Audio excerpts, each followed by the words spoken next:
ऐसी बीमारी हुई कि इन घोड़ों को मारना पड़ा।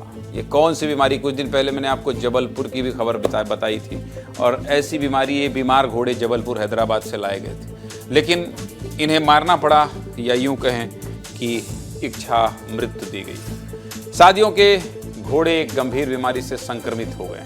छत्तीसगढ़ से बहुत परेशान करने वाली खबर आई है। छत्तीसगढ़ में घोड़ों में पाई जाने वाली खतरनाक ग्लैंडर्स बीमारी की पुष्टि हुई है, और इस बीमारी से इंसानों को भी खतरा है।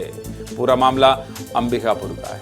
ये दोनों घोड़े शादी विवाह में इस्तेमाल किए जाते थे, और इन घोड़ों को एक साथ ही रखा गया था। दोनों के ब्लड सैंपल को हिसार में राष्ट्रीय अश्व अनुसंधान केंद्र भेजा गया था। पहली बार में एक घोड़े की रिपोर्ट पॉजिटिव और दूसरे घोड़े की रिपोर्ट नेगेटिव आई थी, लेकिन 5वीं बार में दोनों घोड़ों को ग्लैंडर्स पॉजिटिव पाया गया, जिसके बाद प्रोटोकॉल के तहत घोड़ों को इच्छा मृत्यु दी गई।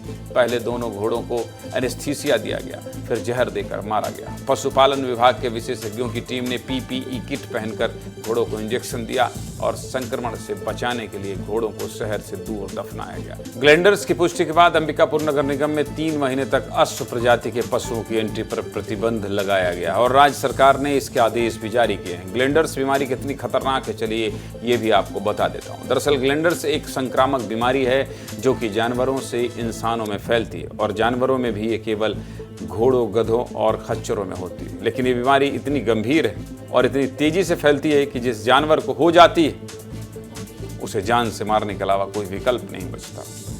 जिस जानवर को बीमारी होती है उसके शरीर में बड़े बड़े घाव हो जाते हैं और गांठें पड़ जाती हैं। घाव इतने गंभीर होते हैं कि खून रिसने लगता है। उत्तर छत्तीसगढ़ के घोड़ों में पहली बार ग्लैंडर्स जैसी गंभीर बीमारी के लक्षण पाए गए। सरगुजा में कुल 28 घोड़े हैं, जिनमें से 2 और घोड़ों में संक्रमण की संभावना है, और उन घोड़ों को अंबिकापुर शहर में अलग से रखा गया है। इन्हीं घोड़ों के साथ रहने वाले एक घोड़े की पहले मौत हो चुकी है। ग्लैंडर्स में जो सबसे महत्वपूर्ण बात है कि ये बैक्टीरिया से फैलने वाली बीमारी है, लेकिन ये एक जूनोटिक बीमारी है, और जूनोटिक बीमारी से हमारा तात्पर्य है कि ये घोड़े, खच्चर और से मनुष्यों में फैलती है, जिसके कारण जो हमारे देश में जो ग्लैंडर्स और फारसी एक्ट 1960 बना है, उसके तहत इसको मर्सी किलिंग या यूथनाइज करना पड़ता है, और इसी प्रक्रिया के तहत उनको यूथनाइज किया गया। बहुत घातक और लाइलाज बीमारी है ग्लैंडर्स। ऐसे में सरगुजा क्षेत्र के सभी घोड़ों की जांच होनी चाहिए, जिससे संक्रमण फैलने से रोका जा सके, ताकि और घोड़े इसकी जद में ना आए। और हाँ,